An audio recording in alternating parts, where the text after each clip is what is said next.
ہم کریں گے ہر مظلوم کی حمایت۔ السلام علیکم، میں ہوں حرین فاطمہ اور آپ دیکھ رہے ہیں حمایتی نیوز HD چینل۔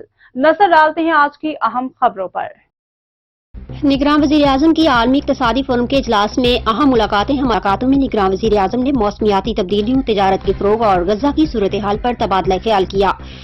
ایکس وزیر اعظم ہاؤس عالمی اقتصادی فورم کے اجلاس میں شریک نگراں وزیر اعظم انوار الحق کاکڑ نے مختلف ممالک کے رہنماؤں سمیت کاروباری شخصیات سے اہم ملاقاتیں کی ہیں۔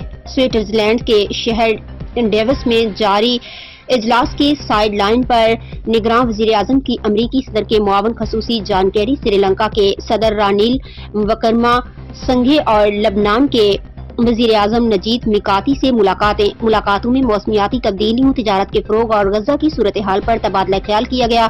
نگراں وزیر اعظم نے عالمی اقتصادی فورم کے اجلاس کی سائیڈ لائن پر غذائی اور زرعی مصنوعات بنانے والی کارگل کمپنی کے CEO برائن سائکس سے بھی ملاقات کی۔ ملاقات میں وزیر اعظم نے زرعی شعبے اور بین الاقوامی سطح پر غذائی تحفظ کے پیش نظر پاکستان کی اہمیت پر زور دیتے ہوئے غیر ملکی سرمایہ کاروں کے لیے پاکستان میں موجود شاندار کاروباری مواقع پر تبادلہ خیال کیا۔ مزید خبروں اور اپڈیٹس کے لیے دیکھتے رہیں حمایتی نیوز HD چینل۔